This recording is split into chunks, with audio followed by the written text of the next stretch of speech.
મિત્રો, આજે મારે તમારી સાથે એક એવી સત્ય ઘટના વિશે વાત કરવી છે, જે વાત સાંભળીને તમે સ્તબ્ધ થઈ જશો અને તમને સમજાશે કે આધુનિક જમાનામાં ગુનેગારો અત્યારે હવે કેવી રીતે તમારી માનસિકતા સાથે હવે રમત રમી રહ્યા છે, ઇમિગ્રેટ્સ સાથે, એનઆરઆઈ સાથે. ફેબ્રુઆરી 2026ની શરૂઆતમાં સાન્ટા બાર્બરા કાઉન્ટી શેરિફ ઓફિસે એક એવી ધરપકડ કરી કે જેમણે આંતરરાષ્ટ્રીય સ્તર પર ચાલતા નાણાકીય શોષણના નેટવર્કનો તેમણે પર્દાફાશ કર્યો છે. આ કેસમાં 21 વર્ષના ખુશાલ સિંહ અને ગરપ્રકાશ સિંહ નામના બે યુવાનોની ધરપકડ પણ કરવામાં આવી છે, જેઓ સરકારી અધિકારી હોવાનો ઢોંગ કરીને વૃદ્ધોને લૂંટતા હતા. આખી ઘટનાની શરૂઆત 23 ફેબ્રુઆરી 2026ના સોમવારની સાંજે થઈ, જ્યારે સાન્ટા બાર્બરામાં રહેતા એક 89 વર્ષના વૃદ્ધાને એક ફોન આવ્યો. સામે છેડે રહેલા વ્યક્તિએ પોતાનો ડેપ્યુટી યુએસ માર્શલ તરીકે ઓળખાવ્યો અને વૃદ્ધના મનમાં ડર બેસાડી દીધો કે તેમના સોશિયલ સિક્યુરિટી નંબર જોખમમાં આવી ગયા છે અને તેનો ઉપયોગ ગેરકાયદેસર પ્રવૃત્તિઓમાં પણ થઈ રહ્યો છે. આ ડર એટલો ભયાનક હતો કે વૃદ્ધોને પોતાની મિલકત બચાવવા માટે $25,000 રોકડા આપી દેવા માટે મજબૂર કરવામાં આવ્યો. આ કોઈ સામાન્ય ડિજિટલ ફ્રોડ નહોતો, પણ એક હાઇબ્રિડ મોડેલ હતું, જેમાં વિદેશી કોલ સેન્ટરો, સ્થાનિક કુરિયર અથવા તો રનર્સનો ઉપયોગ કરવામાં આવે છે.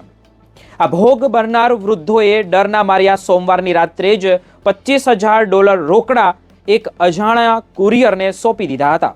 ગુનેગારોની હિંમત એટલી વધી ગઈ કે બીજા જ દિવસે એટલે કે 24 ફેબ્રુઆરીએ તેમણે ફરીથી ફોન કરીને બીજા $25,000ની માંગણી કરી અને ધમકી આપી કે જો તે પૈસા નહીં આપે કે નહીં તેમને મળે તો પરિણામ ભોગવવા માટે તે તૈયાર રહે.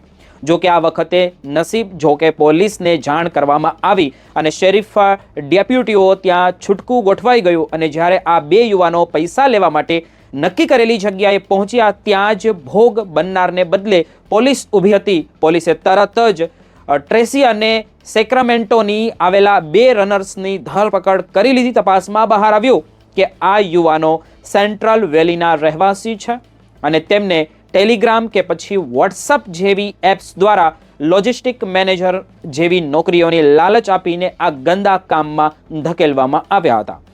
આ બંને પર સરકારી અધિકારીની નકલ કરવી, ગ્રાન્ડ થેફ્ટ્સ અને વડીલો સાથે છેતરપિંડી જેવા ગંભીર મોટા આરોપો હેઠળ કેસ ચલાવવામાં પણ આવી રહ્યો છે. 26 ફેબ્રુઆરીએ જ્યારે તેમને કોર્ટમાં રજૂ કરવામાં આવ્યા ત્યારે તેમણે પોતાને નિર્દોષ ગણાવ્યા હતા અને અત્યારે તેઓ $50,000 જામીન પર છે. અને આ કેસ એ સાબિત કરે છે કે હવે સ્કેમર્સ અમેરિકામાં વધી રહ્યા છે, તે આપણા ઇન્ડિયન જ છે. માત્ર ગિફ્ટ કાર્ડ કે ઓનલાઈન ટ્રાન્ઝેક્શન પર ગંભીર નથી રહ્યા, પરંતુ તેઓ હવે ઘરે આવીને રોકડ કે સોનું લઈ જનાર કુરિયર પર મોકલી રહ્યા છે. જે સ્કેમર્સ વિદેશમાં બેઠા છે, તેઓ ભારત જેવા દેશના કોલ સેન્ટરોમાંથી આખું નેટવર્ક ચલાવે છે અને અહીંના સ્થાનિક યુવાનોને કુરિયર તરીકે વાપરે છે.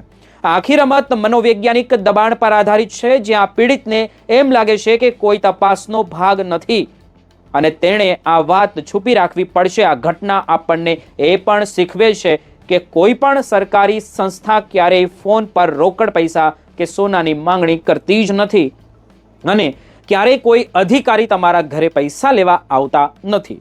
જો તમને એવો કોઈ પણ ફોન આવે કે ડરાવે તો ડરવાને બદલે તરત જ સ્થાનિક પોલીસનો સંપર્ક કરવો જોઈએ, કારણ કે તમારી જાગૃતતા જ તમારી આજીવનની કમાણીને બચાવી શકે છે. આ આંતરરાષ્ટ્રીય સિન્ડિકેટ અત્યારે કેલિફોર્નિયામાં શાંત વિસ્તારોને નિશાન બનાવી રહ્યા છે અને ખાસ કરીને વડીલો જેવા એકલા રહે છે તેમને શિકાર બનાવી રહ્યા છે. આથી સાવધાન રહેજો. ખાસ કરીને જોઈએ તો ભારતીયને જ નથી કદાચ લૂંટી રહ્યા, પણ અમેરિકન્સને લૂંટી રહ્યા છે. પણ આવું કરવું ખૂબ ખરાબ કહેવાય.